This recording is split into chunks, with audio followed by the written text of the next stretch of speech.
Voilà, bonjour à tous. On s'excuse déjà pour ce petit retard. Nous sommes, nous avons eu un petit problème technique, mais voilà, les ingénieurs de la Fédération des acteurs de la solidarité ont agi et on se retrouve. Alors, on va juste attendre que tout le monde puisse se connecter. Je vois que tout le monde arrive au fur et à mesure. Voilà, ça monte en puissance, 80 personnes, 90 personnes connectées, et ça continue encore.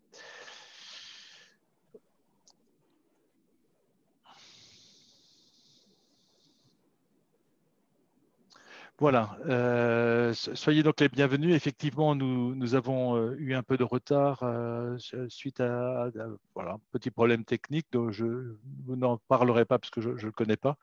Mais effectivement, l'équipe de la FAS a trouvé la solution.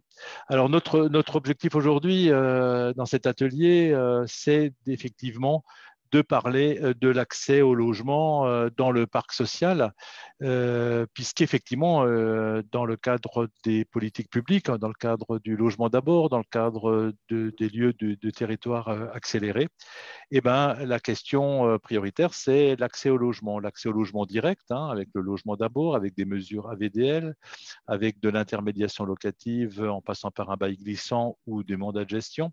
On voit bien aujourd'hui que l'accès au logement est une préoccupation importante. Alors nous avons voulu aujourd'hui, dans cet atelier, se centrer effectivement sur la question du logement social et quel est le lien entre aujourd'hui le secteur de l'hébergement, le secteur bien sûr les SIAO et le secteur du logement accompagné avec le, le logement public. Pour ma part, Raymond Colère, hein, je suis directeur de centre d'hébergement sur Mulhouse et j'ai dirigé pendant quelques années, jusqu'à septembre dernier, le SIAO du département du Haut-Rhin. Et je pilote également une équipe d'intermédiation locative, d'accompagnement social lié au logement. Et en tant que coprésident du groupe d'appui national sur les SIAO, j'ai le plaisir donc d'animer cette rencontre. Alors, ça va se passer de la manière suivante. Vous pourrez poser des questions tout le long dans le fil d'actualité, hein, n'hésitez pas. Virginie, qui est connectée, va réceptionner tout ce que vous dites et les questions, elle va me les transmettre. Et nous avons également quelques personnes qui sont contributeurs, c'est-à-dire à qui on a demandé d'être présents pour pouvoir aussi contribuer directement. Pour eux, il suffira de lever la main. Après, les intervenants que nous avons aujourd'hui le plaisir d'accueillir. Alors, pour lancer cette séquence, je vais donner la parole. Je vais d'abord laisser vous présenter chacun l'un d'entre vous. Voilà, ça va être beaucoup plus simple. Et je propose, bien sûr, tout honneur, de commencer par Madame Philippot, qui va nous se présenter. Bonjour à tous, donc, je suis Mathilde Philippot, je suis coordinatrice logement à la CMAO, qui est l'association qui porte le SAMU social le 115 et le SIAO sur l'arrondissement de Lille, et à l'Union régionale pour l'habitat des Hauts-de-France, qui est la fédération des bailleurs sociaux sur les Hauts-de-France. Merci. Jean-Luc, je vous laisse vous présenter. Oui, bonjour à toutes et à tous. Je suis Jean-Luc Vandessienne, le responsable du pôle politique social à l'Union régionale pour l'habitat des Hauts-de-France. Très bien. Et Martin? Ah, le micro, Martin. C'est plus facile avec le micro. Bonjour à tous, Martin Choutet, donc je suis co-responsable du pôle habitat au sein du SIAO de Paris, qui fait partie du SAMU social de Paris et dont je vous présenterai un petit peu plus dans un instant. Voilà. Alors moi, je vous propose de démarrer la séquence avec Martin Choutet, qui va nous présenter dans une dizaine de minutes la problématique de l'accès au logement social à partir de son expérience. Parfait, merci beaucoup Raymond de ce lancement. Alors, juste pour se présenter un tout petit peu plus, donc je fais partie donc, du SIAO de Paris, qui est géré par le SAMU social de Paris, qui a un nouveau projet de service depuis septembre 2020, puisque finalement, il y a eu la fusion de deux entités qui étaient le SIAO Urgence et le SIAO Insertion, qui, de façon peut-être un peu anachronique, avaient perduré de façon distincte sur Paris, contrairement à la plupart des autres départements. Donc la fusion a été chez nous assez tardive, elle est maintenant complètement réalisée. Voilà, on a trois pôles, disons, opérationnels au sein du SIAO de Paris, pour vous situer, la coordination des maraudes, le 115 et le pôle habitat, dont je suis co-responsable. Ce pôle habitat, il régule environ 40 000 places d'hébergement et de logement temporaire situées sur Paris intramuros, mais pas seulement, puisque dans ces 40 000 places, il y a 20 000 places à l'hôtel, dont la majorité est située en dehors de Paris même. Voilà. Alors évidemment, le sujet du logement nous intéresse énormément, donc je suis ravi d'intervenir et puis ça sera vraiment intéressant d'entendre les témoignages des uns des autres, puisque comme Raymond l'a expliqué, on part juste de quelques témoignages, expériences. L'enjeu, c'est que chacun puisse finalement partager aussi les pratiques et bonnes pratiques. C'est ça qui nous intéressera tous. Mais puisqu'il faut bien commencer, je vous partage donc quelques expériences depuis le SIAO de Paris. Donc dans un contexte, en introduction quand même, que je rappellerai, qui nous paraît parfois bien loin du logement d'abord. Et quoi qu'on en dise, finalement, la priorité, si on regarde bien ces dernières années, elle a été quand même davantage mise, de mon point de vue, sur le développement de l'offre d'hébergement, encore et encore, plutôt que sur une vraie bascule radicale vers le logement d'abord.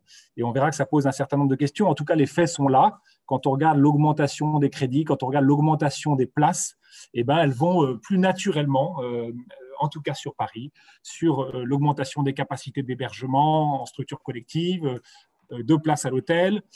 Et quand on commence à parler pension de famille, déjà, eh ben, on parle d'un côté de 2000 places en plus sur un an en hôtel. Et dans le même temps, on fait 200 places de plus en pension de famille. Voilà, donc on voit bien que les proportions, on n'est pas encore emmené dans une logique forte d'accès au logement et d'amplification très forte. Et on verra que d'ailleurs, c'est peut-être même une partie du problème, puisque de façon extrêmement mécanique, plus on augmente ce dispositif intermédiaire qu'est l'hébergement, si on ne touche pas à l'augmentation du nombre de relogements, eh bien, tout le monde comprendra bien que c'est très logique que la durée d'hébergement augmente finalement dans chacune des structures, ce qui est un constat bien partagé, et que finalement, pour accueillir de nouvelles personnes, on ne trouve pas d'autre solution que de créer des nouvelles structures.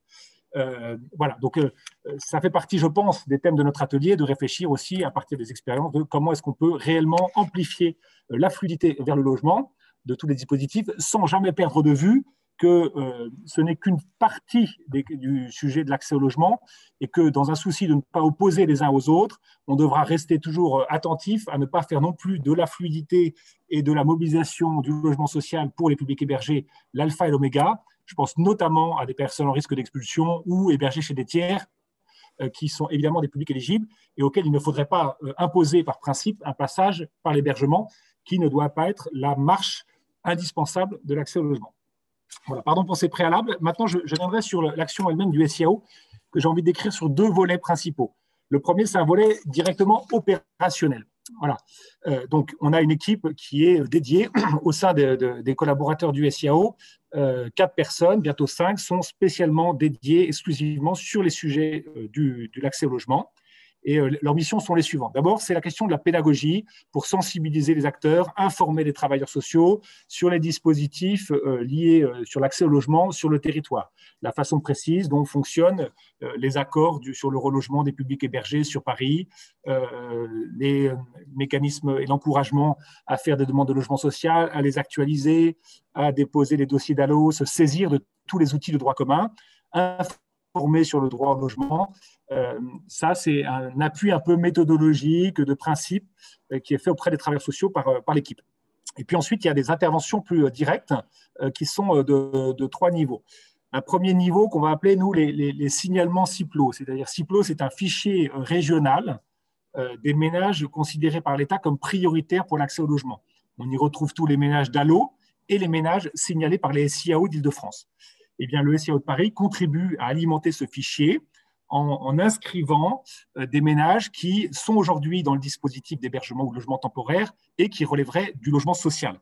Voilà. Aujourd'hui, donc c'est plutôt des publics, encore une fois, qui peuvent être en CHU, en CH, centre de stabilisation, en CHRS, mais aussi en résidence sociale, pension de famille, foyer de jeunes travailleurs, dès lors que c'est sur le contingent de l'État ou du gestionnaire, des familles bien sûr qui sont à l'hôtel, pour tous ces publics, et aussi même pour ceux qui seraient par exemple en CADA ou en appartement de coordination thérapeutique.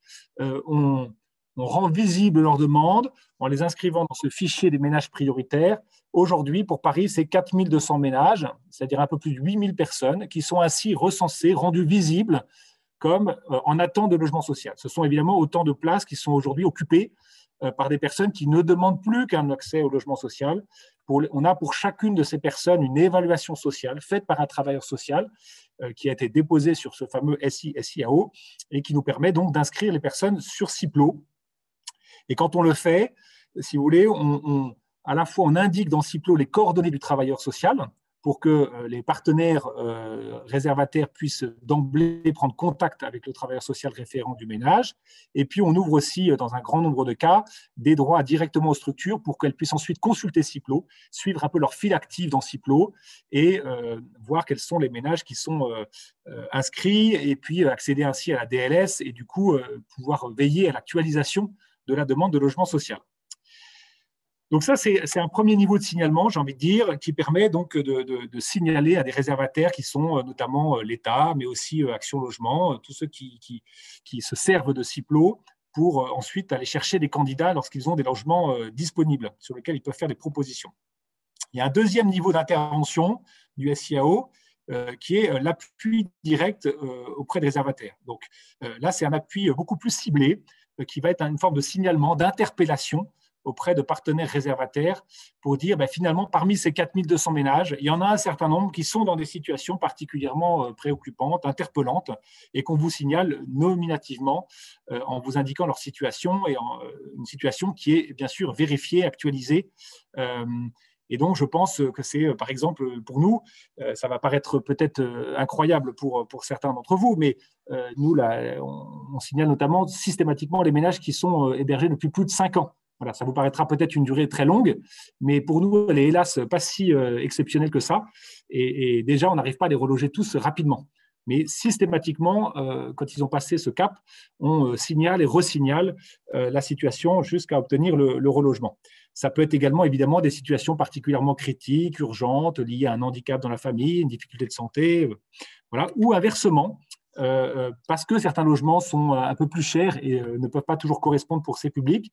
Je pense à des logements dits PLS, en fait, nos partenaires nous demandent aussi de signaler des ménages qui, inversement, sont dans des situations économiques plutôt stables, avec un niveau de revenu finalement significatif, qui leur permet d'accéder à ces logements sociaux un petit peu plus chers que les logements PLAI ou plus. Donc, cet appui, il se fait principalement auprès de notre partenaire, l'État, la DRIL sur Paris, la DRIL 75, qui gère le contingent du préfet de Paris, mais aussi auprès d'Action Logement, avec qui on est en train de passer un protocole aussi pour amplifier ces relogements. Ça peut être aussi dans le cadre d'un dispositif local, un bailleur social, Paris Habitat. Et puis, le GIP, qui est un partenaire aussi local qui intervient sur le logement. Voilà, donc sur l'ensemble de ces partenaires, on signale régulièrement des situations qui elles-mêmes nous ont été signalées par les travailleurs sociaux de l'ensemble des structures avec qui on travaille. Ça aboutit, tout ça, à environ 850 relogements par an. Et puis, un troisième volet un peu opérationnel, c'est l'accompagnement de la rue au logement, où, de façon encore un petit peu expérimentale et modeste, on essaie de promouvoir le fait que des personnes puissent passer directement de la rue au logement, voilà, dans le cadre d'un dispositif local, sur lequel je reviendrai dans un instant, qui est l'accord collectif, et avec la possibilité pour nous de mobiliser un accompagnement de type AVDL, y compris un AVDL renforcé pour ces publics. On arrive finalement à avoir une mesure d'accompagnement pour 15 ménages, ce qui est tout à fait appréciable, et avec un accompagnement qui n'est pas forcément limité dans le temps et qui peut commencer avant même la proposition du logement, et donc contribuer à préparer le demandeur à cette démarche d'accéder au logement.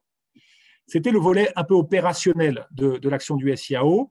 Et je prendrai juste un instant pour évoquer un autre volet qui me paraît tout aussi important de l'action du SIAO, qui est plutôt lié à la question du plaidoyer et à la bonne mobilisation des outils, des dispositifs existants.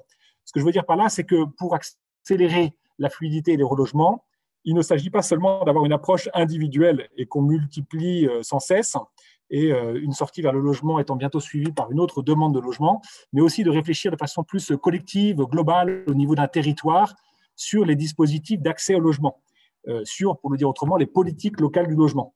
Et sur chaque territoire, finalement, on a des dispositifs. Si je prends l'exemple de Paris, on a un dispositif qui s'appelle l'accord collectif départemental, et qui est marqué par le fait que, d'une part, il y a une commission qui reconnaît l'éligibilité d'un certain nombre de publics et principalement finalement des ménages qui sont hébergés dans les structures d'hébergement, qui sont en dessous d'un certain seuil de ressources, qui ont une certaine ancienneté de la demande de logement social et qui pourraient relever du logement. On a du coup d'un côté cette liste de ménages labellisés au titre de l'accord collectif et de l'autre côté un engagement quantifié par bailleur social du territoire pour reloger chaque année un certain nombre de ces ménages. Voilà. Et l'intérêt, c'est que finalement, il n'y a pas une désignation individuelle sur un logement donné par le réservataire, mais plutôt une mutualisation sur une partie d'une partie de leur contingent par les différents réservataires, Action Logement, la Ville de Paris, l'État, qui chacun accepte que les bailleurs viennent piocher directement dans leur contingent pour reloger des ménages désignés dans le cadre de l'accord collectif, avec un objectif de 2000 relogements par an, qui est tenu aujourd'hui malheureusement qu'à moitié, mais on pourra aussi voir le verre à moitié vide et espérer que bientôt il se remplisse complètement.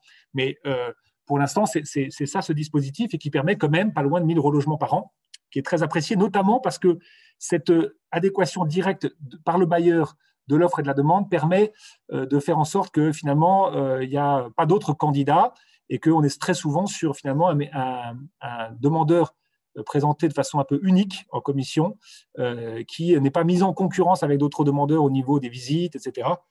Autant d'étapes qu'on sait toujours très douloureuses pour ceux qui ne sont pas retenus.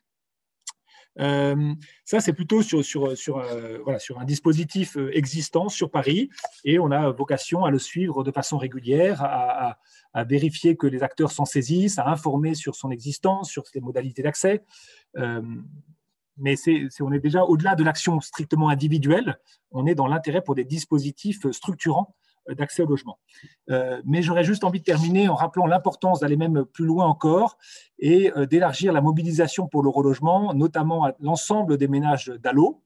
On se sent concerné, solidaire par la question de l'accès et au droit au logement de l'ensemble des ménages DALO, parce qu'encore une fois, il y a ceux qui sont dans le dispositif, mais finalement, les situations ne sont pas si différentes parfois de ceux qui sont aux portes de l'hébergement ou ceux qui sont, par exemple, hébergés chez les tiers. Donc, l'ensemble des ménages DALO, et puis il faut faire un peu de prévention et pas simplement, encore une fois, mettre le dispositif d'hébergement au cœur de tout. Aussi important, utile qu'il soit, il doit justement être bien à sa place pour avoir tout son sens. Et du coup, le relogement des ménages DALO nous paraît très important, de même que le relogement des ménages du premier quartile est quelque chose d'essentiel, qui est prévu par la loi, on le redira jamais assez. 25% des attributions en dehors des quartiers politiques de la ville doivent être réservées aux ménages les plus pauvres, ceux qui sont du premier quartile, et on sait bien qu'on en est très loin. Si on prenait que l'exemple de l'Île-de-France, c'est autour de 12% aujourd'hui. Donc il y a la moitié, et ça c'est quelque part, on ne donne pas aux plus pauvres ce qu'il aurait dû, et qu'il aurait dû non pas simplement par la passion de quelques-uns, mais par le droit. Et donc voilà des vrais enjeux pour les SIAO, qui ne sont pas simplement des opérateurs qui colmatent les brèches et qui au fur et à mesure, essayent d'héberger autant qu'ils peuvent avec les moyens limités qui sont les leurs et l'impression de jamais arriver au bout, mais qui doivent justement aussi intervenir sur les politiques structurantes. Ce que vous aurez compris, c'est qu'on parle là des conférences intercommunales du logement qui doivent être mises en place sur tous les territoires, des conventions d'attribution qui ont précisément pour but de rassembler les acteurs locaux, réservateurs, bailleurs sociaux, associations, pour construire au niveau le plus fin, au niveau du territoire, des politiques du logement, des politiques d'attribution des logements sociaux qui soient appropriées et conformes aux enjeux locaux. Enjeux locaux, mais aussi dans le respect du droit national. Et là encore, j'insiste parce que c'est une bataille parfois, ne serait-ce que pour instaurer ces conventions d'attribution et ces conférences du logement. Pour vous donner un exemple, sur la région Île-de-France, alors que la loi égalité et citoyenneté prévoit que depuis janvier 2019, sur tous les territoires, donc 39 territoires en région Île-de-France, il doit y avoir une convention d'attribution. On a aujourd'hui moins de 10 conventions. Voilà. On aura normalement le mois prochain enfin la signature de la convention parisienne, mais je peux vous assurer que ça a été aussi, après de nombreuses insistances, parfois un peu lourd, on a parfois l'impression d'être un peu lourd en titillant nos élus et l'État sur ces sujets, mais c'est absolument fondamental d'apporter des réponses structurantes et pas simplement de dépendre de la générosité de tel ou tel bailleur social qui voudrait bien de temps en temps donner un logement comme si c'était une faveur. Voilà. Pardon, je suis un petit peu cru et direct, et puis l'échange permettra d'affiner tout ça. Voilà. J'en ai fini. Je citerai juste peut-être en conclusion quelques enjeux, mais on en reparlera à travers tous ces travaux, des conférences de logement, des conventions d'attribution. Finalement, ça soulève plein de débats très intéressants, une fois que les acteurs sont réunis, sur des notions comme le taux d'effort et les prérequis partagés pour accéder au logement social, la question de l'observation et des données pour objectiver la situation qui sont mises en commun, le reporting, les instances de coordination et de suivi. Voilà autant d'enjeux très importants. Je vous demande pardon d'avoir été un petit peu long, mais on continuera à travers le débat et je laisse la parole à mes collègues. Merci. Effectivement, tu abordes pas mal de choses et c'est vrai qu'on sait aussi ici en province que beaucoup de choses passent par le territoire parisien. En tout cas,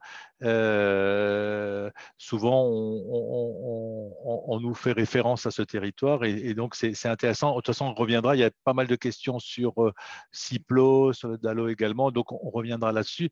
Mais dans cet aspect du logement social, il y a bien sûr les bailleurs sociaux et on va donc donner la parole à Jean-Luc pour nous parler un peu de son expérience à partir des bailleurs, toutes les problématiques logement et SIAO et personnes sans abri. Merci. Effectivement, j'ai écouté avec beaucoup d'intérêt ce que vient de dire Martin Choutet. On voit des territoires qui sont effectivement très différents. Côté bailleur, c'est un petit peu l'histoire du territoire de la métropole européenne de Lille, puisque c'est le territoire sur lequel Mathilde Philippot expliquera ce qu'elle fait aujourd'hui. Le logement d'abord, pour nous, ça a démarré lors du premier plan logement d'abord, qui avait été à l'époque lancé, pour ceux qui s'en souviennent, par Benoît Apparu. Et puis au niveau de la métropole européenne de Lille, mais globalement au niveau du territoire Nord-Pas-de-Calais, puisqu'à l'époque nous étions association régionale Nord-Pas-de-Calais. Nous avons fusionné en 2017 avec nos collègues de la Picardie pour faire l'Union régionale des Hauts-de-France et suivre en cela même la fusion des deux régions. Les Hauts-de-France, c'est 580 000 logements. Aujourd'hui, c'est la deuxième ou la troisième région. On est un petit peu, par rapport à Rhône-Alpes, on est ensemble une fois deuxième, une fois troisième. On a le même nombre de logements environ.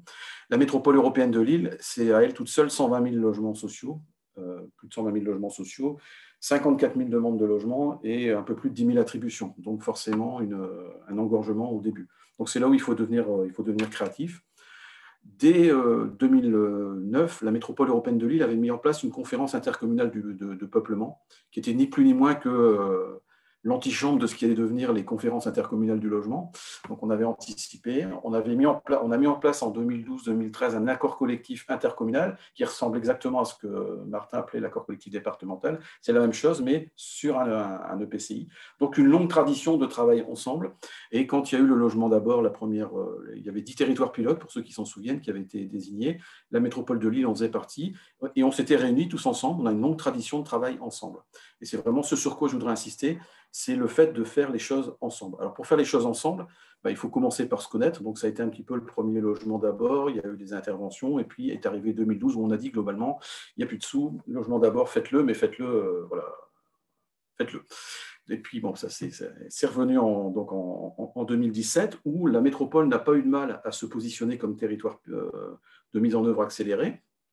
Dans la région, on a 5 territoires de mise en œuvre accélérée du logement d'abord, avec les deux, je parle par rapport aux 2 AMI. On a donc la métropole européenne de Lille, la ville d'Amiens, la communauté urbaine d'Arras, la communauté urbaine de Dunkerque et le département du Pas-de-Calais. Donc une forte volonté régionale de faire. Et puis sur la métropole européenne de Lille, en 2012-2013, dans le cadre du premier plan logement d'abord, c'est l'État. Il faut reconnaître que l'État a parfois de bonnes idées. En l'occurrence, il en a eu une très bonne, puisqu'il nous a dit nous, on voudrait vous financer, à vous, à l'époque, association régionale, à mi-temps, pour une personne qui serait là pour fluidifier l'accès de l'hébergement au logement. Et donc, on a sauté sur l'occasion, effectivement, et donc on a embauché quelqu'un à l'époque, et l'État a ensuite complété auprès de la CMAO, la coordination mobile d'accueil et d'orientation qui gère le SIAO de Lille, et dont parlait Mathilde et parlera Mathilde tout à l'heure. L'État a dit donc à la CMAO, bon, on vous propose aussi de créer un mi-temps chez vous, de l'hébergement vers le logement accompagné. Et puis la CMAO s'est dit, il y a un mi-temps hébergement qui existe à l'URH, hébergement-logement, avec les deux postes, avec les deux demi-postes, on va en faire un. Et donc, c'est ce poste complet dont Mathilde vous parlera. Dès lors que Mathilde est la deuxième personne sur ce poste, il y a déjà quelqu'un qui a fait une partie du travail, et puis Mathilde continue, qu'avons-nous fait, et en lien avec notamment nos partenaires et collègues de la Fédération des acteurs de la solidarité, on a travaillé sur le fait de se dire, voilà, comment peut-on faire pour mieux se connaître ?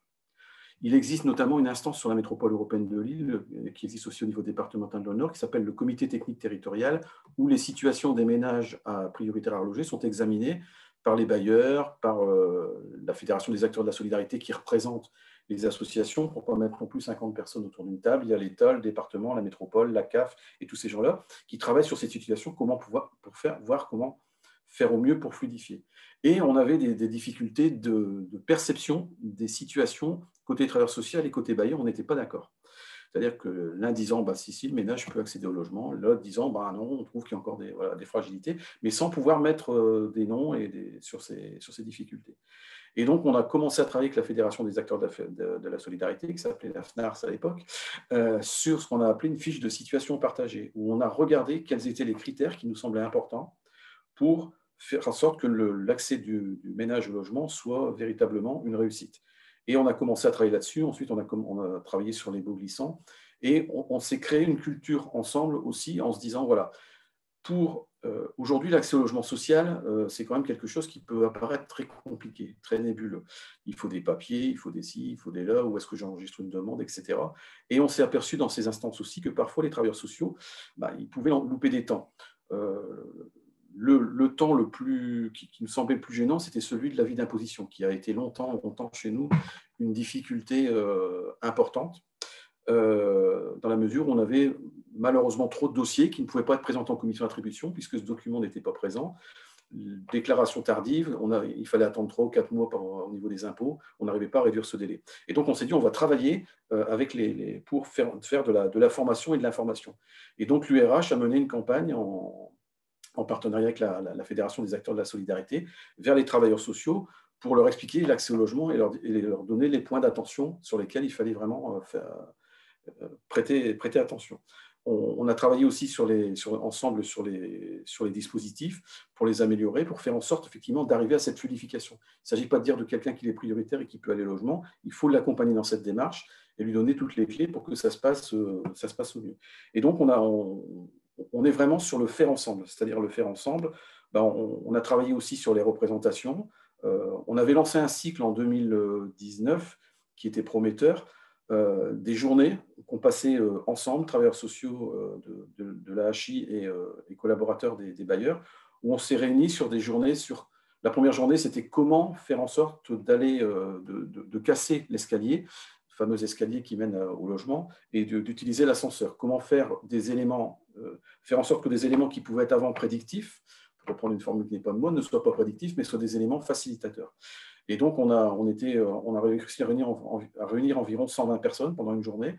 On a travaillé en atelier, on a travaillé en débat mouvant.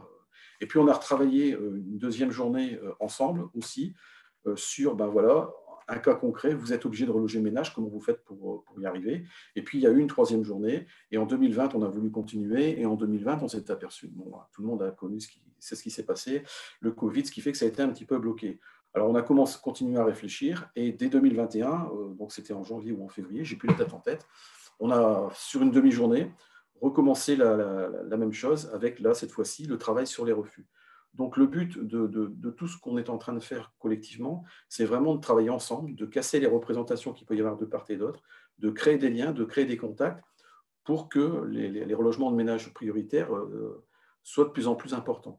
Et on travaille dans ce cadre-là, on travaille aussi au niveau des résultats du logement d'abord, il y a ces fameux résultats, où la région des Hauts-de-France, depuis 2 ans, se positionne comme une des régions qui reloge actuellement le plus de ménages sortant d'hébergement, de par cette dynamique et cette dynamique vraiment collective. C'est vraiment se dire, il faut arrêter de travailler en silo et travailler dans la globalité. J'entendais parler tout à l'heure de l'accompagnement vers et dans le logement. On est aussi une région qui montons et déposons beaucoup de projets dans le cadre de l'accompagnement vers et dans le logement. Les fameux dossiers 10 000 logements accompagnés, c'est des dossiers qui sont coportés bailleurs et associations. Et c'est des choses qui fonctionnent dans différents domaines. Je pense aux victimes de violences, mais on peut aussi penser aux sortants de détention, on peut aussi penser, voilà, on a toutes sortes, tous ces ménages-là pour lesquels il y a des difficultés, on y travaille ensemble. Et j'entendais parler des conférences intercommunales du logement. Dans la région, on a 40 effectivement EPCI qui devraient mettre en place la réforme des attributions. Alors, on est mieux placé que la région parisienne, puisque nous, on en a 28 sur 40, et que dans les 28 sur 40, on a globalement plus des 2/3 qui ont déjà leur convention intercommunale d'attribution. Sachant qu'on a même une particularité, c'est que la métropole européenne de Lille est allée très vite pour faire ses documents dès lors que la loi Allure lui a demandé de faire une conférence intercommunale du logement. Il y avait une dynamique, et en fait, elle a voté sa convention fin 2016, et ce n'était pas une convention intercommunale d'attribution, ça s'appelait à l'époque une convention intercommunale d'équilibre territorial. Donc, nous avons une convention intercommunale d'équilibre territorial sur l'île, qui est la même chose que la convention intercommunale d'attribution, mais qui est vraiment le fruit d'un travail collectif et partagé et copiloté. Voilà ce que je voulais dire. Après, je pense qu'on peut laisser je vous rends la parole. Après, on échangera suivant les questions. Oui, il y a plusieurs questions qui arrivent, entre autres sur la cotation. Donc, on va reprendre ça. Mais ce qui nous paraissait aussi intéressant, c'est d'avoir effectivement l'expérience du travail de Mathilde Philippot, qui du coup est un pied dans les deux secteurs, je dirais. Et vous allez nous présenter votre travail et la manière dont vous arrivez à faciliter l'accès au logement public des publics en difficulté. Oui, comme vous le dites, j'ai le pied dans les 2 associations, puisque c'est un poste partagé entre la CMAO et l'Union régionale. Et donc, avec une mission commune qui est de favoriser l'accès au logement des personnes hébergées, des personnes sans domicile, mais plus globalement des personnes qui sont en difficulté dans le logement ou pour l'accès au logement. Et donc, finalement, les publics qu'on retrouve au niveau du SIAO, de faciliter leur accès au logement social et au logement accompagné. Ici, on va s'intéresser plus spécifiquement au logement social. J'ai accès au système national d'enregistrement de la demande, j'ai accès à CIPLO, excusez-moi, j'ai mon téléphone qui sonne. J'ai accès également au SIAO, ce qui me permet en fait de suivre avec les travailleurs sociaux notamment les situations des ménages qui sont dans un parcours d'accès au logement. C'est par exemple pouvoir informer un travailleur social que la demande de logement social d'un ménage est radiée parce qu'elle n'a pas été renouvelée à temps. C'est pouvoir indiquer aux travailleurs sociaux aussi que le ménage a eu une proposition de logement par un bailleur et c'est surtout pouvoir indiquer aux travailleurs sociaux si le ménage est inscrit ou non sur les listes de priorité au logement social dans le cadre du PDL-HPD, donc grâce à CIPLO. Au niveau du SIAO, on a un accès consultatif à CIPLO. On n'inscrit pas, nous, sur CIPLO. Ce sont les hébergements qui le font directement ou bien les travailleurs sociaux qui accompagnent les ménages qui envoient des dossiers au secrétariat du CTT.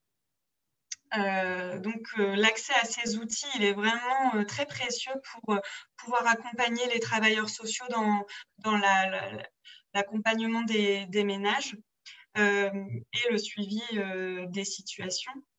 J'ai une mission un peu comme celle qui était décrite par Monsieur Choutet d'information et de communication sur les dispositifs et sur l'accès au logement social, comment on réalise une demande de logement social et puis aussi quels sont les éléments primordiaux à indiquer dans la demande de logement social. Par exemple, le numéro de téléphone, l'adresse email et les communes, l'importance de l'élargissement des communes lorsque la personne le est en capacité d'élargir ses choix pour favoriser un relogement plus rapide.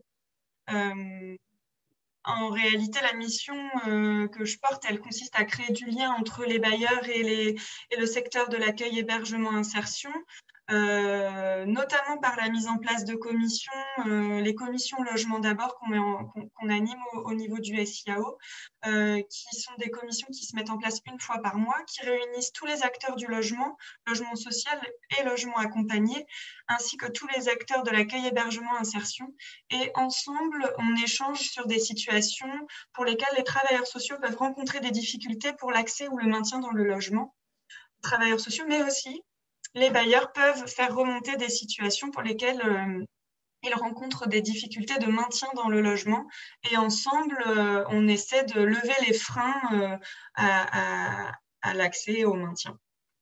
La plus-value de ce poste, selon moi, c'est vraiment le fait d'être au sein de l'Union régionale de l'habitat et de travailler avec les bailleurs, d'être en lien direct avec eux, mais d'être également en lien direct au sein de la CMAO avec les travailleurs sociaux du SAMU social et du 115 et de pouvoir accompagner ensemble les personnes, en tout cas de pouvoir échanger spécifiquement avec les collègues du SAMU social sur des situations de personnes à la rue et de faire le lien quand c'est nécessaire avec les bailleurs sociaux.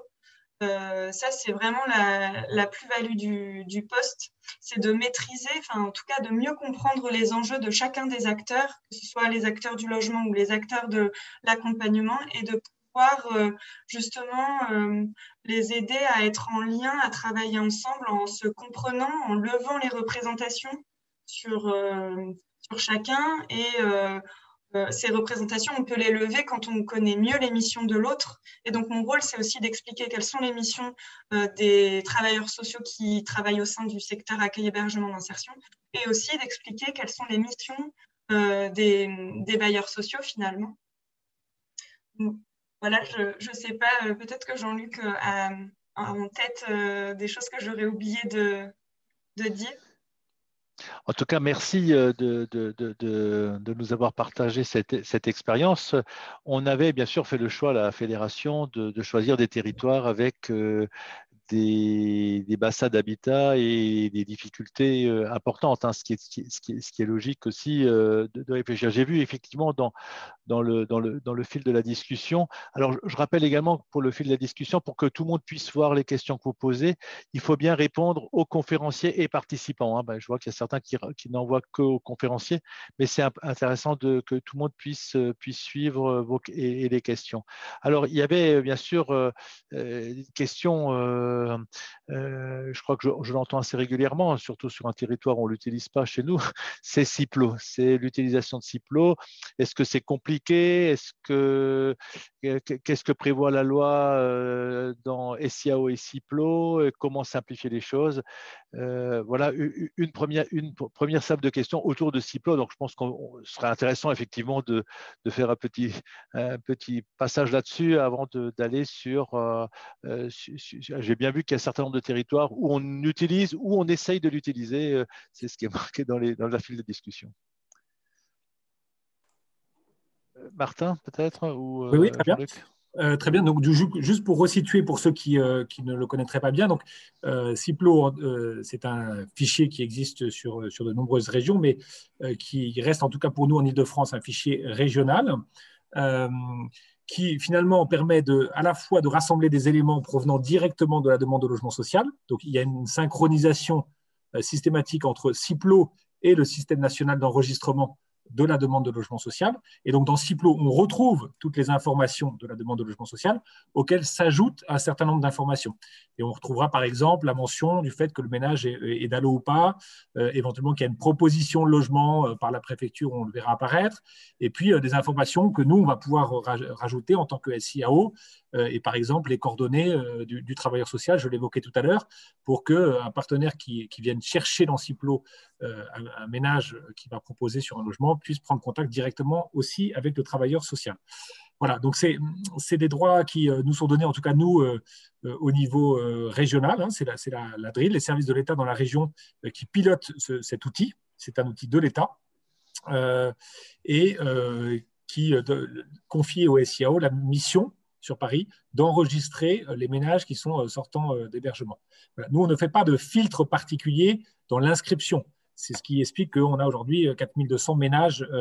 Dès lors que les ménages remplissent les conditions réglementaires pour l'accès au logement social, ont une demande de logement social active, on ne fait pas de critères supplémentaires pour être inscrit dans le fichier CIPLO. Le simple fait d'être sortant de structures d'hébergement ou de logement temporaire sur le contingent de l'État ou du gestionnaire, ce que j'évoquais tout à l'heure, et dans certains cas, pour les ménages qui sortent directement de la rue, le SIAO peut inscrire et les structures auxquelles on ouvre des droits peuvent consulter le dossier CIPLO et donc voir de façon assez simple. Hein, j'ai vu qu'il y avait une question dans le chat sur ce sujet. C'est un outil qui est quand même très simple d'accès. Alors, j'en parle vraiment le mauvais jour parce que le système a un peu explosé là, depuis une semaine, puisqu'il a été pris malheureusement dans les méandres de l'hébergement au VH de Strasbourg. J'en veux pas aux Strasbourgeois, mais le fait est que notre outil de travail est pour l'instant bloqué. Alors, on avait déjà des méandres avec le SI, SIAO, j'en rajouterai pas une couche, mais quand même, j'aurais bien envie.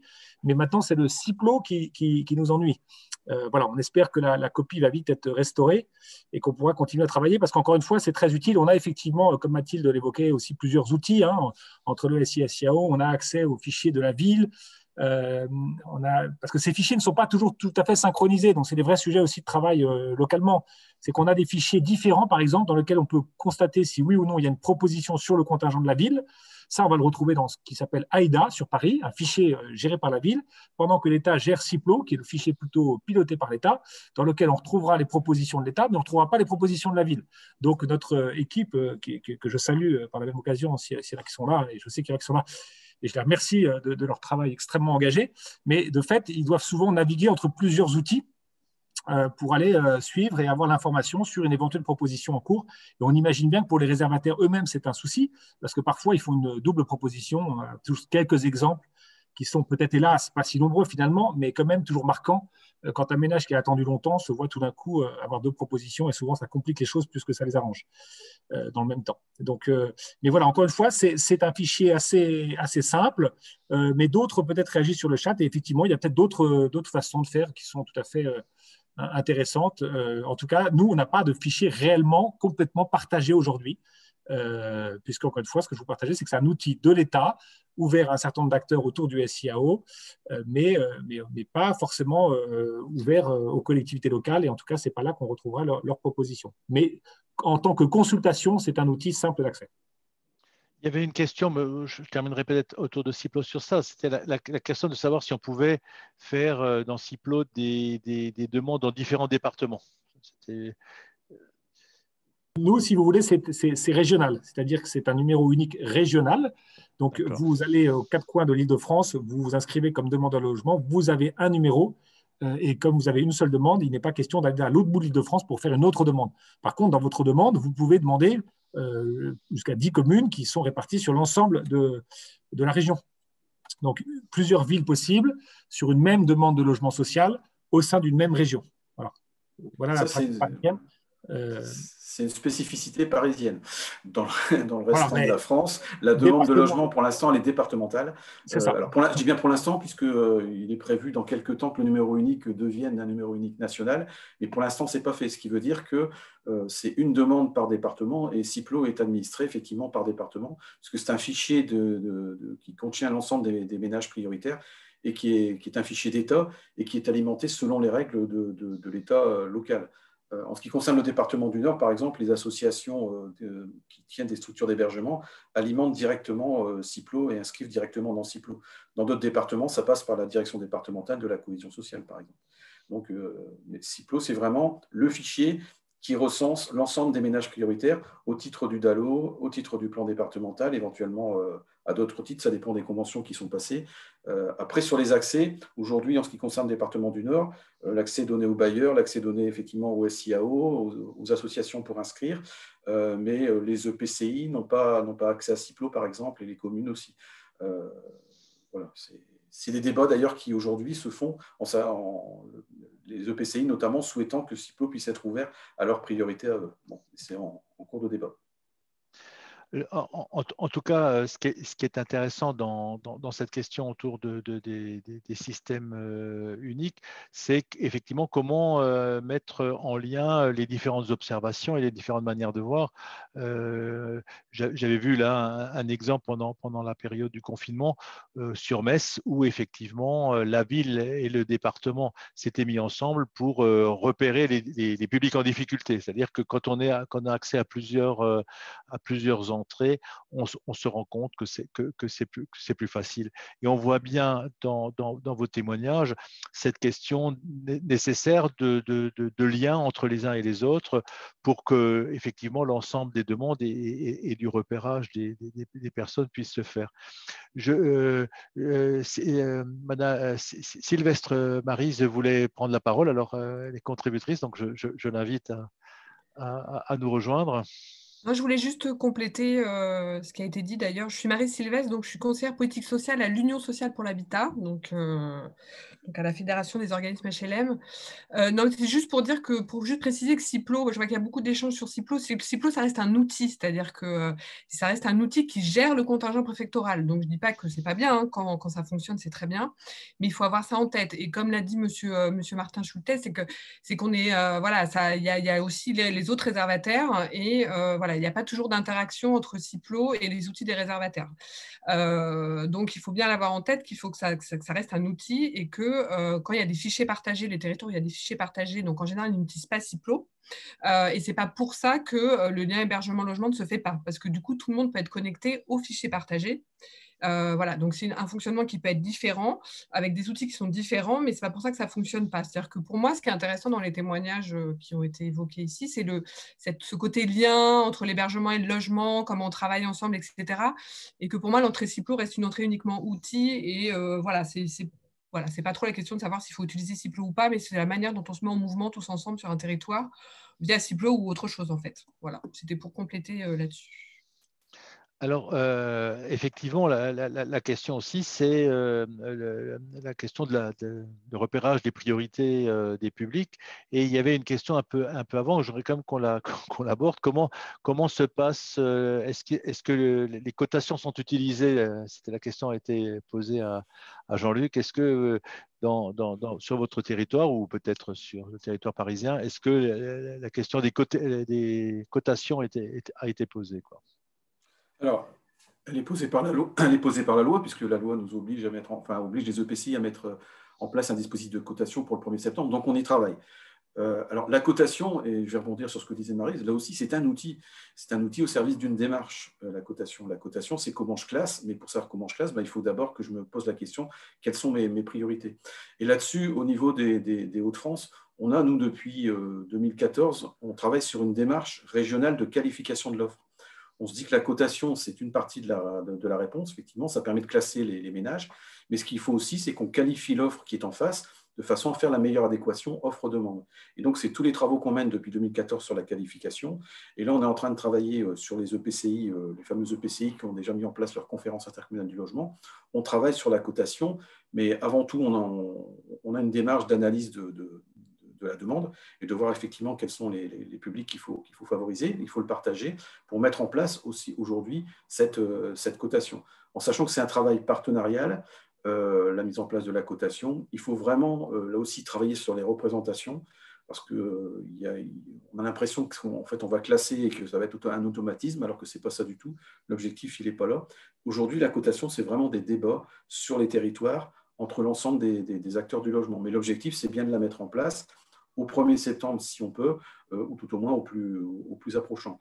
Mais en lien avec, comme je le disais, la démarche de qualification de l'offre. La démarche de qualification de l'offre et la cotation vont permettre aussi de faire en sorte qu'on puisse faire des propositions les plus adaptées à la situation des ménages et pas amplifier éventuellement les difficultés de certains ménages en les mettant dans des endroits qui sont déjà en difficulté. L'objectif, il est vraiment de mixer, d'avoir une mixité sociale et d'avoir une approche globale. Mais oui, on y travaille sur les territoires actuellement. Il y avait également une question qui a été posée un peu dans le fil pendant ce temps que vous faisiez vos interventions. C'était aussi ensuite la place du DALO. Comment vous utilisez, enfin comment est interjeté, enfin est-ce que par rapport au DALO, comment ça fonctionne, quoi? Alors, je laisserai peut-être après effectivement Martin Joutet intervenir. Au niveau du département du Nord, le DALO était assez utilisé dès le début. Et puis, on a travaillé à côté sur le plan départemental, parce que pour nous, le DALO, c'était effectivement le dernier recours, l'ultime recours quand tout le reste ne fonctionnait pas. Et le fait d'avoir travaillé sur le plan départemental, alors j'ai malheureusement pas les chiffres en tête, mais on a fait baisser le nombre de recours DALO du fait de la montée en puissance des instances du plan départemental. Le DALO, c'est effectivement le dernier recours. On est sur une proposition, sur une durée assez courte, sur un périmètre qui est relativement réduit. Là où, avec le plan départemental, on peut travailler la demande avec le ménage et être peut-être plus proche de ses besoins. En sachant que le département du Nord est connu, et ça, c'est comme ça, pour avoir une des commissions de médiation les plus exigeantes et une de celles qui rend le moins de décisions favorables au niveau du droit au logement opposable. Mais le DALO, les ménages DALO dans le département du Nord sont relogés dans les délais. Peut-être pour poursuivre, peut-être quand même sur ce sujet. Si Martin. D'abord, sur un tout petit mot sur la cotation. Je partage totalement ce qu'a dit Jean-Luc Vandestienne, qui réinsistait sur le fait que ce n'est qu'un outil et qu'il faut se méfier de l'automatisme absolu qui nous désigne le ménage. Et je donnerai juste une illustration et sur l'importance de relier ça au travail sur l'offre que vous avez cité, qui me paraît effectivement tout à fait important.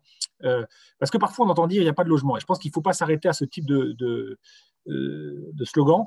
Il faut aller regarder dans le détail, il faut regarder sur un territoire combien d'attributions, il faut regarder pas simplement les attributions en termes de loyer au mètre carré ou de catégorie de financement, mais bien sur des échelles de loyer, de montant de loyer, incluant les charges, etc. Enfin, il y a des analyses un peu fines à faire. Et j'ai pu constater de très près que parfois des ménages ayant une cotation très importante, par exemple, n'étaient pas logés. En creusant un petit peu ça avec les services de la ville et d'État à Paris, mais on voyait bien que, en fait, c'est aussi dans les pratiques des instructeurs qui désignent des ménages aux bailleurs sociaux qui avaient peut-être eu un souci d'insuffisante prise en compte de l'allocation logement ou des sécurités un petit peu abusives. Ça dépend aussi beaucoup de la représentation qu'on a. Il y avait des ménages qui étaient au RSA qui d'emblée avaient beaucoup de points, mais qui étaient finalement presque un peu mis de côté d'emblée parce qu'il était considéré que en fait, le logement, ils n'étaient pas tout à fait prêts. Il y a des représentations et donc, au-delà de la cotation elle-même, il y a tout le travail autour d'instruction des dossiers, de sélection des dossiers qui sont présentés aux commissions de désignation pour ensuite être présentés aux commissions CAL des bailleurs, qui est très, très important et qui va, encore une fois, il faut provoquer ce débat jusqu'au bout sur qu'est-ce qu'un logement accessible, quels sont les seuils de ressources indicatifs qu'on partage, qu'on est prêt à partager. On voit sur Paris qu'on avait des bailleurs qui étaient à l'aise avec un reste pour vivre de 10 € par jour et par personne, quand un autre bailleur estimait qu'à moins de 15, ça ne passait pas. Bon, c'est incroyable. Sur le même territoire, deux bailleurs qui dépendaient, à vrai dire, de la même commune, n'avaient visiblement pas du tout la même pratique. Et bien derrière, c'est des impacts très importants à faire. Parce que vous recevez tout d'un coup une notification ressources insuffisantes. Et on ne vous dit pas pourquoi, on ne vous dit pas comment c'est calculé, mais on vous dit ressources insuffisantes. Ou alors, pire, le réservataire intègre ses contraintes et fait de l'autocensure. Parce que c'est ça le mécanisme. On n'arrive même pas jusqu'au refus qui pourrait donner une possibilité de contestation et de discussion. On a des instructeurs qui, voulant bien faire leur boulot et ne voulant pas perdre des logements, fait finalement par considérer que tel bailleur, il faut lui envoyer tel profil et tel autre, il acceptera bien ce ménage en difficulté. Donc, d'où l'importance, et je partage encore une fois ce qui a été dit, sur mettre tout le monde un peu autour de la table et partager ces choses-là, même si on se fâche parfois un petit peu de temps en temps, mais que chacun s'exprime librement de sa place. Sur le DALO, je voudrais dire qu'effectivement, nous, on en fait un combat, encore une fois, un peu commun. Je ne pense pas qu'il soit opportun de n'insister que sur un profil, que sur les sortants d'hébergement. Et Dieu sait qu'on est toute la journée sur les questions de fluidité, mais je crois qu'il ne faut pas distinguer ça excessivement et ne pas oublier d'autres combats comme celui du relogement de tous les ménages DALO. Pour ne citer qu'un exemple, aujourd'hui, on est sur 42 000 ménages reconnus prioritaires DALO, ayant toujours une demande de logement social active et qui sont toujours en attente en Île-de-France. Il y a un moment où c'est un peu insupportable. Quand des ménages attendent depuis 5 ans, 10 ans leur relogement, il faut aussi se mobiliser et il faut en faire un vrai sujet. Voilà. Il ne faut pas juste venir chercher une autre priorité qui va écraser celle-là. Encore une fois, il y a des priorités légales et il ne faut pas que les arrangements locaux, aussi importants qu'ils soient, viennent détricoter, contester, remplacer les orientations nationales, qui sont notamment celles sur le DALO, les ménages du premier quartile, parce que le risque, encore une fois, c'est que sinon on affaiblit le droit et on prétend réinventer les choses au niveau local. C'est très, très important, cette intelligence locale des acteurs, mais elle ne peut pas venir suppléer et remplacer l'application du droit. Merci. Stéphanie Pereira souhaitait intervenir. Le micro aussi. Regarde. Bonjour, je m'appelle Stéphanie Pereira, je suis assistante sociale en charge du logement d'abord au sein d'un SIAO, en l'occurrence sur le Puy-de-Dôme à Clermont-Ferrand. On est 2 travailleurs sociaux à avoir la même fonction sur la partie urgence et insertion. Moi, la question qui m'anime dans ce que vous avez évoqué tout à l'heure, monsieur, je crois que c'était monsieur Van Destienne, oui. Vous avez évoqué la question d'avoir travaillé les critères des ménages dits prêts au logement. Cette question m'intéresse beaucoup et j'aimerais bien que vous nous en disiez un peu plus. Merci. Alors, c'est un travail qu'on a fait en commun, hein, effectivement, entre travailleurs sociaux et... Alors, en fait, on s'est posé la question de savoir, à l'époque, alors il faut revenir à l'époque, hein, parce qu'aujourd'hui, on a renversé un peu la vapeur, on ne s'en sert plus de la même manière. À l'époque, on s'en servait comme, effectivement, voir quels étaient, où en était le ménage par rapport à ce qu'on appelait, je dis bien ce qu'on appelait avec beaucoup de guillemets, l'autonomie. Je rappelle, hein, on est en 2010, je le dirai à chaque fois, là, ça a beaucoup évolué depuis. En fait, on s'est dit quels sont les attendus des bailleurs par rapport au ménage pour que l'arrivée dans le logement soit une réussite, ce qui permettait de donner une indication aux travailleurs sociaux. Et donc, on a travaillé sur 3 champs, qui est effectivement le fait, alors c'était, je vais essayer de tout mettre dans l'ordre, c'était le côté, l'aspect financier, effectivement, je sais payer mon loyer, je sais payer mes factures, je sais y faire face. Alors, c'est je sais faire, ou si j'ai une difficulté, je sais faire appel à. Voilà. Ensuite, c'était comment c'est pas je gère, mais comment j'investis mon logement, comment je m'investis dans mon logement, comment je sais, un terme que j'aime pas trop, mais tenir mon logement, comment voilà, je réponds à mes obligations au niveau du logement. Et la 3e partie, c'était comment je m'intègre dans l'environnement. Et donc, on mesurait effectivement ce qui était mesurable, et surtout, le fait de mesurer ce qui était mesurable permettait de savoir si le ménage était effectivement, selon des critères partagés, prêt, comme on dit, à accéder au logement. C'est vraiment ce qui se disait à l'époque, puisque à l'époque, c'était la difficulté, c'était le ménage est prêt, le ménage n'est pas prêt, on ne savait pas ce que ça voulait dire. Donc là, on mettait des mots sur des concepts de l'époque. Donc il y avait l'aspect financier, il y avait l'aspect effectivement investissement du logement, et il y avait l'aspect insertion dans l'environnement. Alors, il n'était pas question d'avoir une fiche par ménage accrochée au ménage en disant voilà, c'est la fiche du ménage. La fiche était sortie dès lors qu'il y avait une dissension entre le bailleur et l'association sur le niveau de capacité du ménage. Elle avait été construite dans cet esprit-là, ce qui a permis d'avoir vraiment ces échanges entre bailleurs et travailleurs sociaux des associations. Aujourd'hui, on est en train de la faire évoluer en se disant ce n'est pas une fiche un peu prédictive, comme je le disais tout à l'heure, on en fait un élément de réussite, c'est-à-dire qu'on regarde de ce fait-là, à partir de cette observation, si on a besoin de l'utiliser, hein, on l'utilise très peu, hein, mais à partir de cette observation, on regarde de quoi le ménage a besoin comme accompagnement social pour faire en sorte de son accès ou de son maintien une réussite. Alors, c'est surtout dans le cadre de l'accès, mais pour faire de l'accès une réussite, on peut effectivement se dire, ben voilà, le ménage, il rencontre telle difficulté. Eh bien, on va compenser par un accompagnement social de tel type sur telle durée. Voilà. On est passé de la prédictivité à l'accompagnement. C'est pour ça que je prends beaucoup de précautions quand j'en parle, parce que quand on se place aujourd'hui par rapport à 2010, voilà, il y a un décalage. On était vraiment en 2010 sur un côté prédictif, c'était un petit peu une porte à passer, on était dans la logique de l'escalier. Aujourd'hui, on est vraiment dans la dynamique de l'ascenseur, et donc c'est plutôt sur un outil d'accompagnement. Ça devient un outil d'accompagnement. Alors, ce n'est pas encore parfait, on a encore du travail à faire, mais on est vraiment dans cette dynamique d'outils d'accompagnement. D'accord, merci. Si je peux me permettre d'ajouter derrière ce que disait Jean-Luc pour compléter, on est aussi dans, on borde un peu les rapports sociaux que demandent les organismes pour que les échanges entre travailleurs sociaux et bailleurs soient le plus neutre possible finalement. On essaie de travailler ensemble aux informations qui sont utiles pour le relogement, ce qui permet finalement de réaliser que tout le monde est en capacité d'accéder au logement, mais qu'effectivement, certains ménages rencontrent des difficultés et que ce sont ces difficultés qu'il faut qu'on évoque ensemble pour trouver des leviers. Est-ce que vous abordez, alors c'est une question à tout le monde, est-ce que vous abordez la notion de prêt à sortir, enfin, comment vous utilisez cette notion sur vos territoires?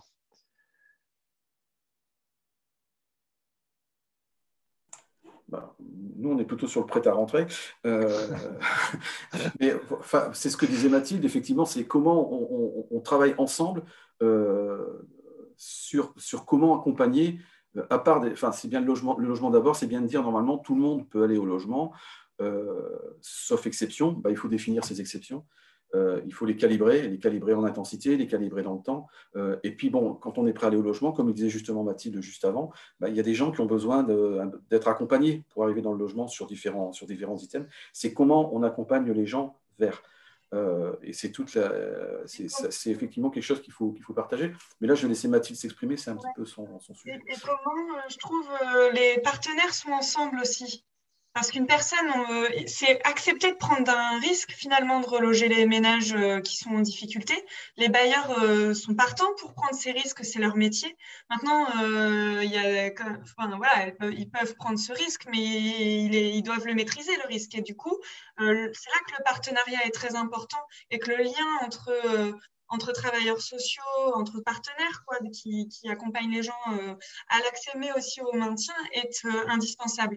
Et c'est un lien de confiance qui est important. C'est de pouvoir tout se dire l'un envers l'autre pour mettre en place les mesures d'accompagnement utiles aux ménages, mais aussi en cas de difficulté, quelques mois après le relogement, quelques années après le relogement, pouvoir compter sur les partenaires qui connaissent la personne pour l'accompagner et ne pas la mettre en danger dans son logement.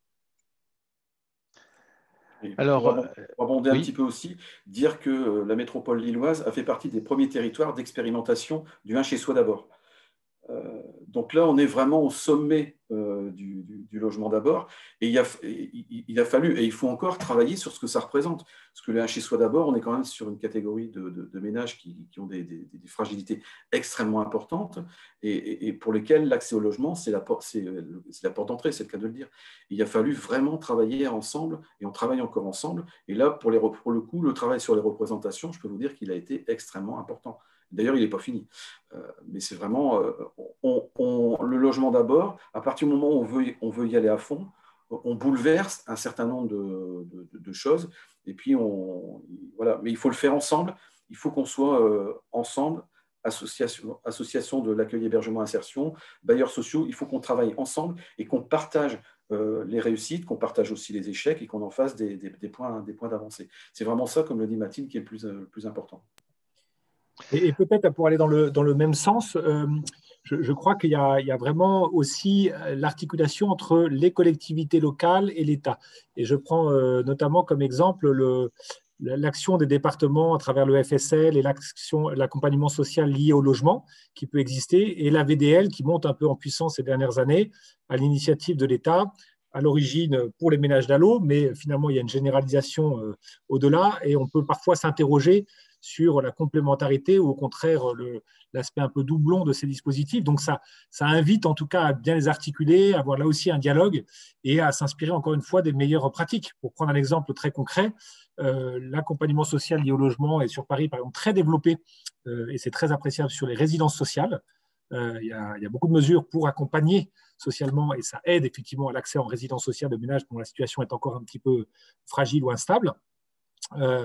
Mais il a certains aspects un petit peu rigides, en tout cas quand ça concerne l'accompagnement dans le logement, alors que la VDL a su développer une forme d'agilité, de graduation en termes de temps de durée que d'intensité, avec la question que j'évoquais tout à l'heure des doubles mesures, Ça, c'est des organisations aussi locales qui permettent d'inventer tout ça, avec parfois, encore une fois, un travailleur social pour 15 ménages, parfois. Donc, on est sur un accompagnement qui n'est pas très loin de celui pratiqué par certains centres d'hébergement CHRS, voire même beaucoup mieux que certains. Pour vous donner une autre illustration, en Île-de-France ont été mises en place des plateformes d'accompagnement pour accompagner les personnes à l'hôtel. Près de 60 000 personnes qui, en Île-de-France, sont prises en charge à l'hôtel. L'accompagnement qui a été mis en place, c'est un travailleur social, la référence pour 50 ménages. 50. Voilà. On est parfois avec la VDL à un travailleur social pour 15 ménages pour travailler sur l'accompagnement dans le logement et durablement s'il le faut. J'ai été frappé de voir il y a un an dans un appel à projet régional, un cadrage régional du protocole AVDL, écrit noir sur blanc, l'État qui disait ça peut être presque de durée illimitée. On va voir dans la durée comment ça se passe, mais c'est extrêmement intéressant d'inventer ces formes d'accompagnement qui sont nécessaires pour permettre l'accès de tous à un logement qui ne doit jamais être vu comme systématisé ou rendu obligatoire parce qu'avec une forme de représentation d'ensemble que les ménages sortant d'hébergement en auraient besoin. Il faut que ça reste toujours une analyse un peu au cas par cas, mais c'est très utile. Alors, dans le fil de la discussion, effectivement, certains disent que tous les bailleurs ne sont pas encore prêts, mais nous, on a bien sûr voulu vous montrer on a voulu montrer les bonnes pratiques. Ça, c'est très important. Madame Auguer-Lucie, vous voulez prendre la parole, puis ensuite Bruno Manuel, pardon.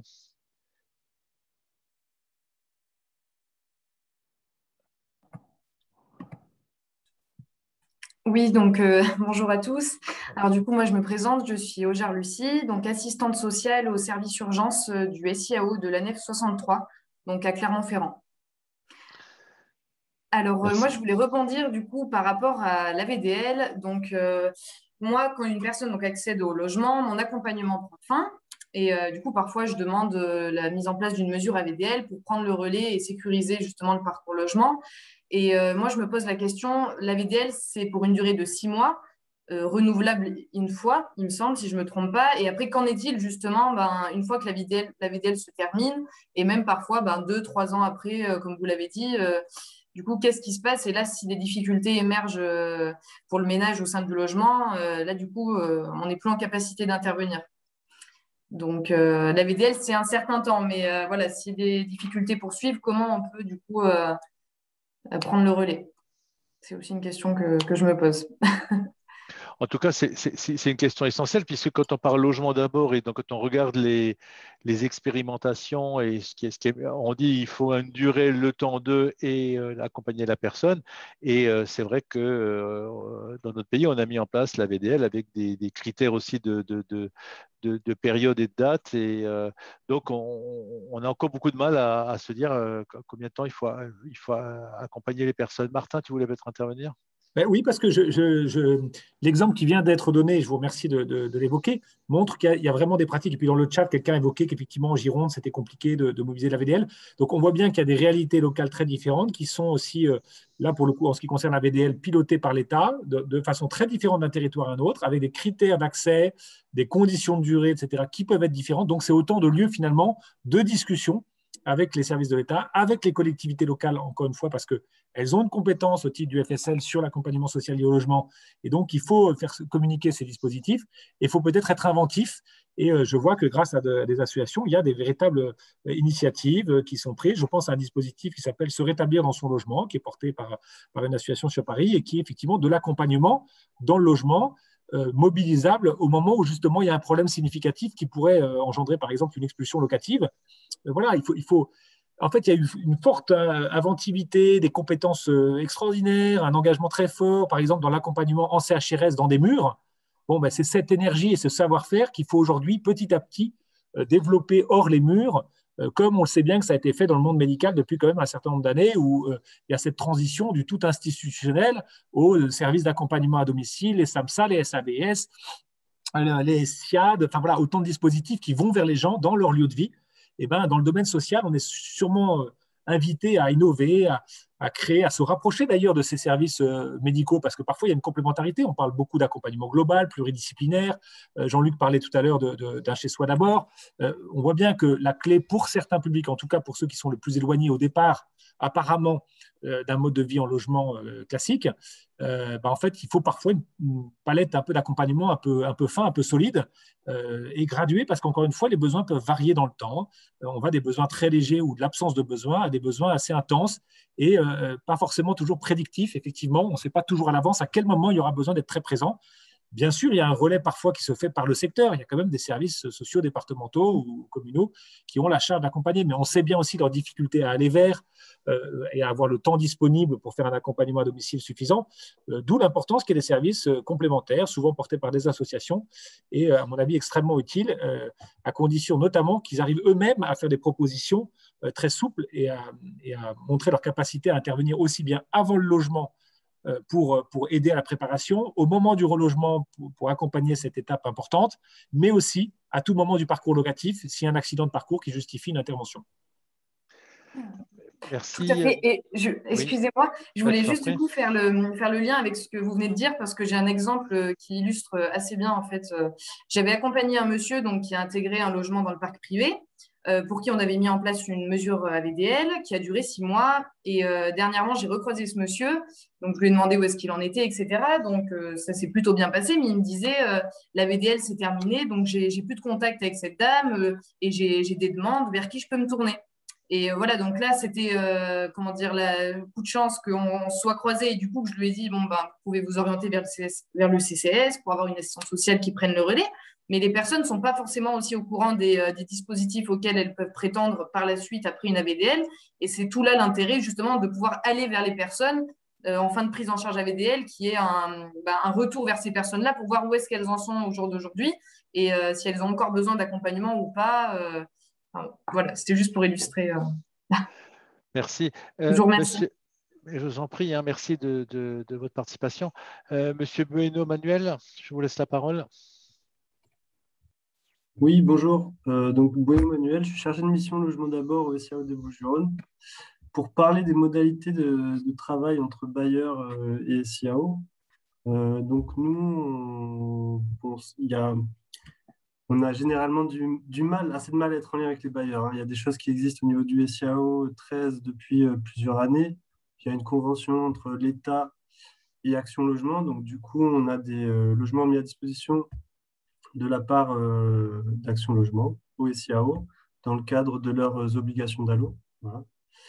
Mais d'une manière générale, pour vraiment avoir un travail, un partenariat plus fort, plus rapproché avec les bailleurs, la mise en place des plateformes territoriales d'accompagnement qui ont été évoquées lors d'une table ronde ce matin de la FAS, c'est vrai que ça permet, en fait, c'est des lieux de rapprochement entre acteurs, hein, entre différents domaines, et dont notamment celui du social, de la santé et des bailleurs, et du logement. Donc. Et je voulais parler de ça parce que je vois qu'il y a quand même pas mal de freins toujours à déployer ce partenariat, en tout cas à l'affiner. Donc on a un engagement assez formel de la part des bailleurs. Pour tout vous dire, on a une plateforme à l'échelle du Pays d'Aix, qui est un conseil de territoire de la métropole Aix-Marseille-Provence. On a une dizaine de bailleurs sociaux engagés. Donc ça fait 2 ans qu'on a mis en place cette plateforme qui se déploie petit à petit. On a construit nos outils de liaison avec le groupe interbailleurs. En gros, quand on a des besoins de logement identifiés sur du parc social, on leur fait remonter. Et eux nous proposent du logement. On est sur des délais d'accès, des délais de proposition de logement qui peuvent être assez longs, hein, du fait de l'extrême tension sur le parc social locatif dans les Bouches-du-Rhône et sur le Pays d'Aix. Donc, on est sur des délais de 6 à 8 mois. Donc, c'est quand même pas mal. C'est quand même assez rapide par rapport à la normale. Donc, ça, là-dessus, on est assez satisfait. Mais bon, on voulait un petit peu travailler ce partenariat-là. Et en fait, on s'est aperçu qu'on a besoin d'outils, comme les outils qu'évoquait Martin Choutet tout à l'heure, hein, sur des outils un peu forts comme des accords collectifs ou des accords, des engagements un peu formalisés. Donc, on y travaille sur la mise en place d'une charte, voilà, d'engagement.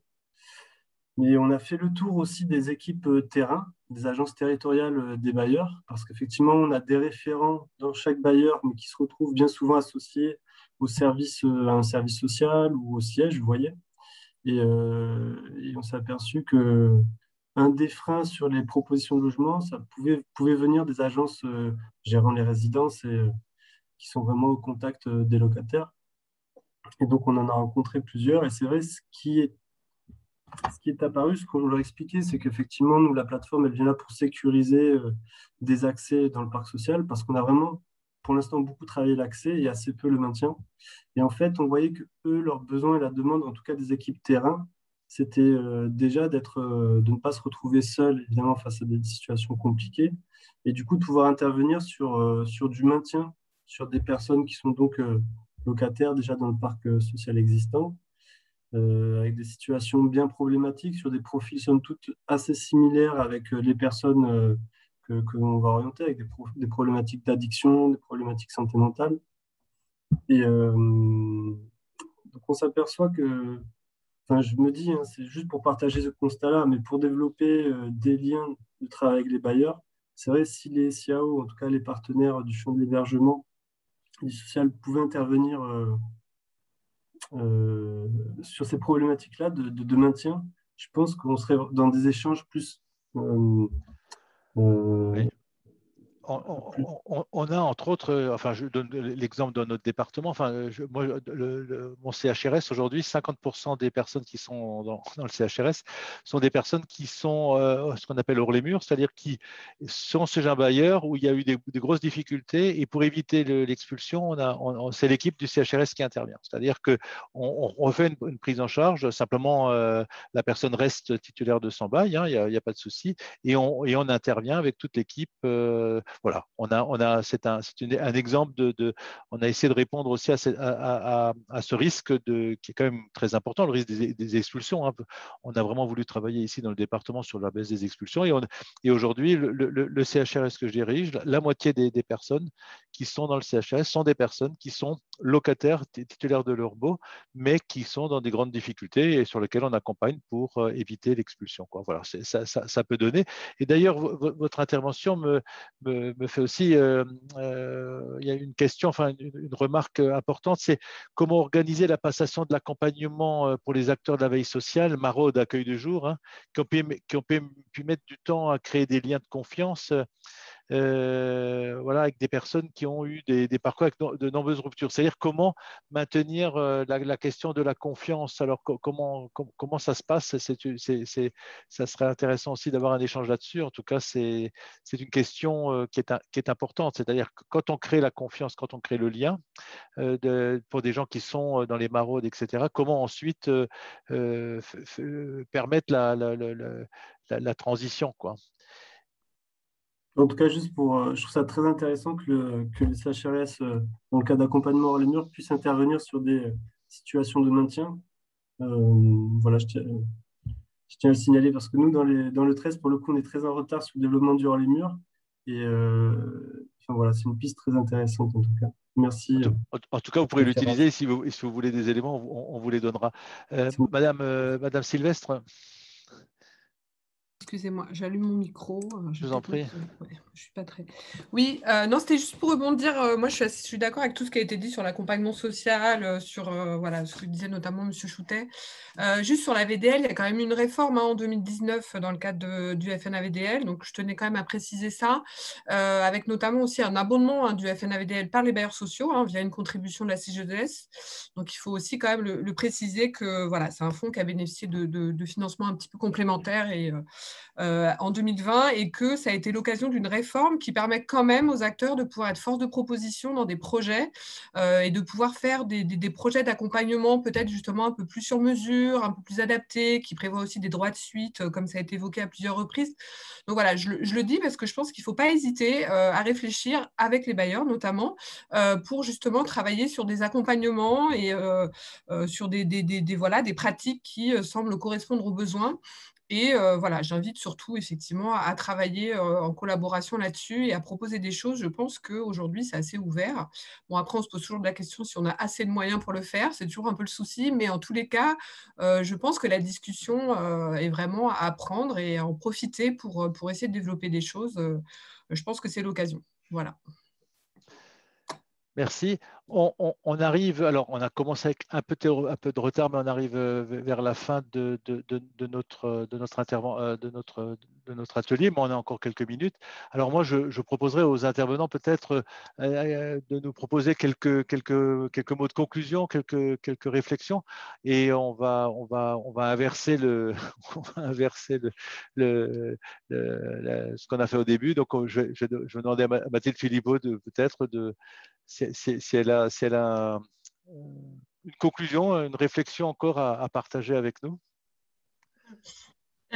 J'ai trouvé très intéressant les échanges sur l'accompagnement et pour conclure, moi je crois que je suis assez convaincue que ce sont des liens de confiance qui sont encore à créer entre les bailleurs et les travailleurs sociaux et que pour ça il faut qu'on puisse se réunir dans des instances comme cet été par exemple, ou alors sur le territoire de la MEL au sein d'instances qu'on anime avec le SIAO. Merci. Jean-Luc Franchement, Mathilde, sur l'intérêt effectivement de cet atelier, c'est très enrichissant. Je pense qu'on pourrait faire une journée tranquillement, on y arriverait. Sur l'accompagnement, bon, il faut des fois avoir un peu de rêve. Moi, j'en ai encore. Mon rêve, j'ai toujours une formule qui dit il faudrait arrêter d'essayer d'adapter les usagers à l'accompagnement et véritablement adapter l'accompagnement aux usagers et aux besoins. Voilà, ça, c'est mon rêve à moi. Je voudrais que vraiment on aille dans ce sens-là. Et puis aussi, quand je dis qu'il faut travailler ensemble, et ça, c'est le logement d'abord qui a vraiment introduit cette notion et qui m'en a fait prendre conscience, notamment le premier plan logement d'abord. Ne pas oublier d'associer alors, ce qu'on a appelé pendant un moment les usagers, mais les demandeurs de logement, notamment à travers les CRPA, les associer pour éviter, encore une autre formule, la formule qui dit « ce qui se fait pour moi sans moi se fait contre moi ». Il faut éviter ça en associant véritablement les gens qui sont l'objet de notre attention. Voilà, c'est le message que je voudrais lancer. Et pour ma part, peut-être juste 3 mots qui me viennent un petit peu à l'esprit après ces échanges. Le premier, c'est la créativité. C'est vrai que je salue aussi ce qui a été dit sur les CHRS hors les murs. Enfin, voilà, je trouve qu'il ne faut jamais perdre, c'est notamment la force des bailleurs, mais aussi évidemment la force des associations, d'être un peu toujours dans l'innovation, la création, la souplesse. Et voilà, on a la preuve qu'il y a des façons de faire, qu'il ne faut pas rester dans des carcans et que, oui, le CHRS, ça peut être effectivement hors les murs et au moment d'une expulsion, pas forcément pour quelqu'un qui est aujourd'hui à la rue. Je trouve que c'est des beaux exemples qui ont été donnés. Le deuxième, c'est la coopération. Le deuxième mot-clé, coopération, on en a beaucoup parlé, mais effectivement, personne n'a la clé tout seul, quoi. Voilà, faut juste accepter qu'on a besoin les uns des autres et que voilà, il y a des clés, il y a ceux qui savent bien accompagner, détecter les besoins, ceux qui ont l'immense talent d'avoir du patrimoine qui permet de reloger. Et je salue effectivement le parc social et les représentants du parc social parce que c'est un patrimoine extraordinaire et extrêmement utile, surtout dans des zones comme on en connaît à Paris où il y a une flambée de l'immobilier et où on voit bien que la loi du marché ne permet pas de loger dignement les personnes. Et donc, heureusement qu'il y a ce parc social qu'il faut sans cesse défendre et promouvoir et développer. Et en même temps, quand même, le troisième mot, c'est la détermination, y compris de la part des associations, des SIAO. Nous sommes légitimes à intervenir sur ces sujets du logement et on a effectivement aussi des positions à défendre. Et encore une fois, je le dirais, ce n'est pas sans aussi combat, ce n'est pas aussi sans conflit parfois peut-être, parce que nos appréciations ne sont pas toujours les mêmes au point de départ et qu'il y a un certain militantisme qui est nécessaire. Le droit au logement, ça ne s'applique pas tout seul. Le droit des plus pauvres n'est jamais passé tout seul comme une lettre à la poste, comme quelque chose d'évident. Il y a à un moment des intérêts qui ne sont pas que des intérêts convergents naturellement. On sait bien que sur des marchés un peu tendus, il y a beaucoup de demandes pour l'accès au logement social. La priorisation est un exercice extrêmement difficile pour les élus locaux, pour les bailleurs sociaux. Et donc, heureusement qu'il y a dans le secteur associatif notamment des avocats, j'aurais envie de dire, qui défendent le droit au logement. Et je les salue et je me permets d'encourager tous ceux qui se reconnaîtront derrière cette expression. Voilà. Et en tout cas, merci beaucoup à la FAS et à Raymond pour l'animation de ces échanges. En tout cas, il y a quelques conclusions intéressantes. Quelqu'un disait, et je vais lui laisser la parole de la fin, hein, c'est la coopération et acculturation. Effectivement, bien sûr, le problème reste qui est le porteur de travailler ensemble. Alors, c'est peut-être le rôle d'une fédération. Moi, je voudrais également remercier tous ceux qui ont permis de réaliser cet atelier. Hein. Merci aux équipes techniques. On a eu un peu de problèmes au départ, mais c'est tout à fait normal. On n'a pas l'habitude encore. C'est quand même notre première expérience.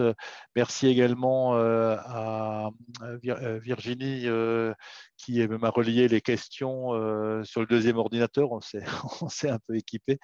Et merci à chacun d'entre vous, en tout cas à Martin, Jean-Luc et bien sûr à Mathilde, de vos expériences. On voit bien que quand il y a une volonté, quand il y a quelqu'un à la manœuvre, eh ben, les choses se font et avancent.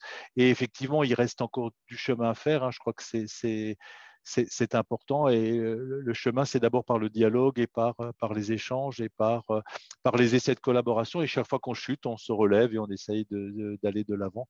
Donc, merci à chacune et à chacun d'avoir participé. Merci aux contributeurs. Merci aussi à ceux qu'on a un peu sollicité pour venir nous rejoindre et pour participer à cet échange. Et je vous invite vraiment il y a encore tout le jeudi et le vendredi matin pour continuer à réfléchir et à penser tout ce que le SIAO, tout ce que chacun qui collabore avec le SIAO. Hein, je rappelle quand même que le SIAO, c'est un service intégré, c'est-à-dire chacun vient y apporter ce qu'il a et de travailler ensemble. Merci à chacun d'entre vous et je vous souhaite une très bonne soirée. Et voilà, on boira une bière, hein, c'est à Saint-Patrick, je crois, on n'est pas très loin, donc on boira tous une bière chez soi, mais pour célébrer ce moment. Merci. À tous. Merci beaucoup. Merci. Merci à tous. Merci.